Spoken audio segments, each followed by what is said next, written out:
If you're in a heavy band and your drums sound like this, instead of this,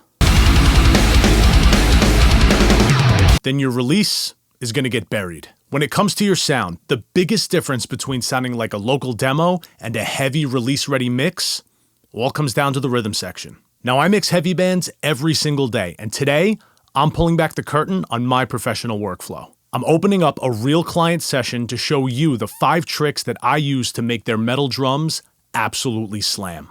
No fluff, just the exact techniques that get bands that modern aggressive sound. So let's open up the session and take a look at trick number 1. Now these drums are pretty much mixed, but these are the last finishing touches that I put on a mix to bring it to the next level. And if you want me to do a full drum mixing video, let me know in the comments. I'd be happy to make that video for you guys. Trick number 1 is what I call the small speaker hack, and that's gonna take your kick drum from this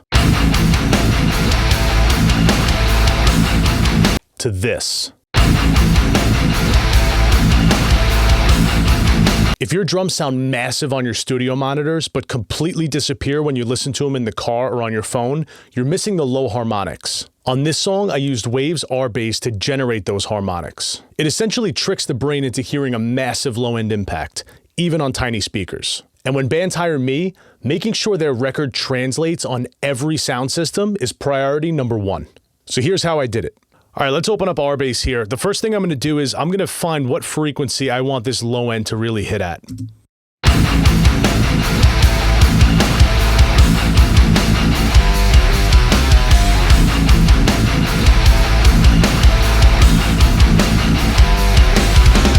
I think it's 50 hertz. The next thing I'm going to do is I'm going to highlight both of these sliders and drag them down at the same time.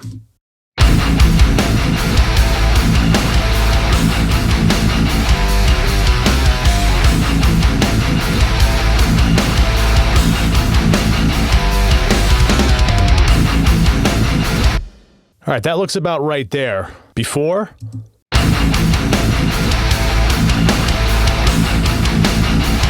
After.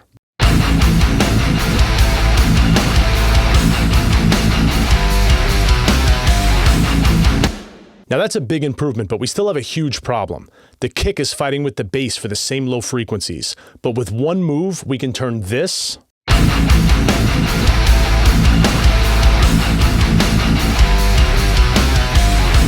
into this.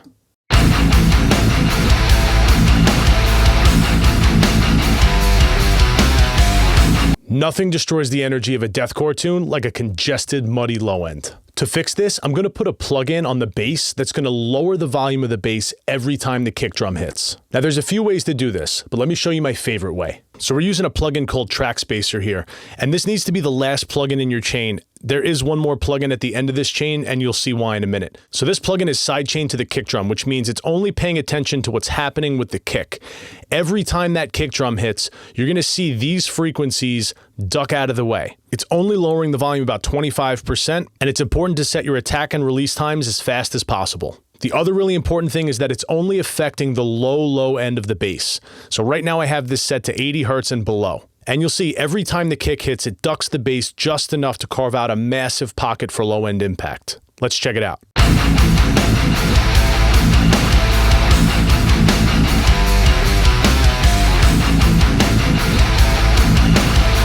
Now here's a bonus tip. You could do this for the toms as well if you need to. For this mix, the toms had a lot of lingering resonance in the subs, so using TrackSpacer wasn't the best tool. So I did the same move, but with a multi-band compressor. And that's why there's one more plugin after TrackSpacer. So I got Pro MB up, and it's only ducking from around 58 hertz to about 160 hertz, and it's only happening when the toms hit because I have this chained to the tom bus. Check it out.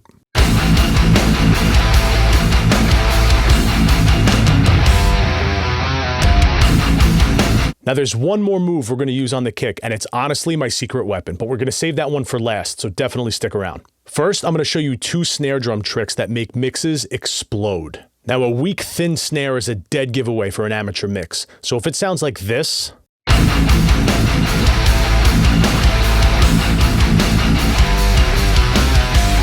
but you want it to sound more like this,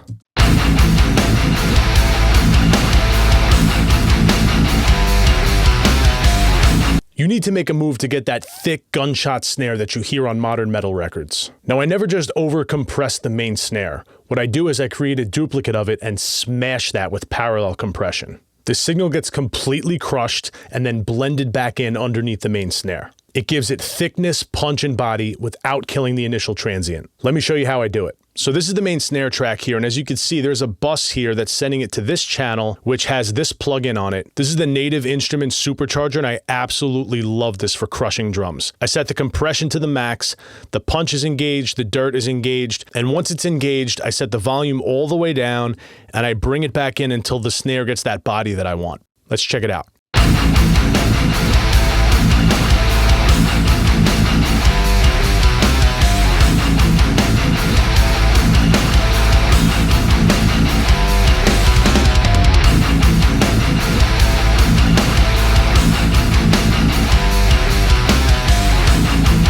Beefy. There is one problem though. That snare drum has to cut through a wall of guitars.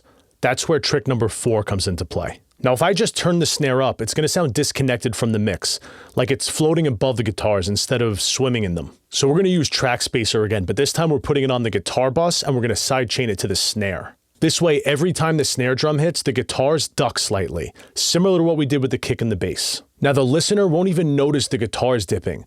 They'll just notice how clear the snare drum sounds. It slices right through the mix and still sounds glued right where it should be. So every guitar in this mix is getting routed through this bus. And as you can see, we have TrackSpacer at the end of the signal chain here. It's sidechained to the snare drum just like we did with the kick and the bass, only this time we're affecting the frequencies between about 150 and about 600. Still have the fastest possible attack and the fastest possible release, and this time it's only ducking about 15%. So I'm going to hit play and then I'm going to turn this on about halfway through.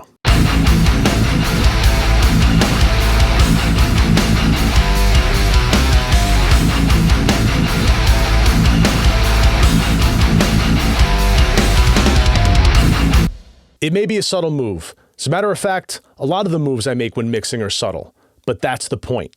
All of these small details add up, and in the end, it makes a massive difference, and that's what separates an amateur mix from a pro mix. All right, time to wave our magic wand now. Let's head back to the kick and I'll show you my favorite move. Now, we did our job and made the kick slam, but when there's runs of fast double kick, it ends up sounding like a machine gun, overpowers the entire mix, and kills our headroom. Now, this is a move that I use on almost every heavy record that I mix. I automate the really fast double kick to pan slightly left and right. This physically breaks up the energy coming out of the speakers, making fast blasts sound incredibly natural, while still big and aggressive. So let's check out the automation here. This is what it sounds like without the kick drum automated.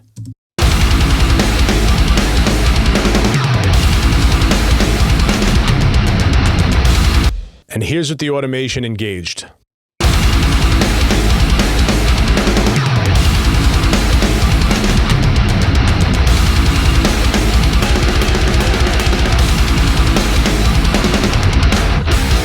Now, these 5 tricks is exactly how I took this track from raw multi-tracks to slamming release. But knowing these types of tricks and knowing when and how to use them are 2 completely different things. If your band writes killer songs but you're frustrated because your mixes don't stand up to the types of bands that you listen to, let's talk. Click the link in the description or the pinned comment to apply to work with me here at Riff Haven Audio. Let's make your next release sound massive. Now, speaking of massive, how about those guitars? If you're interested in learning how I got that tone, check out this video next. Keep writing heavy riffs. See you in the next one.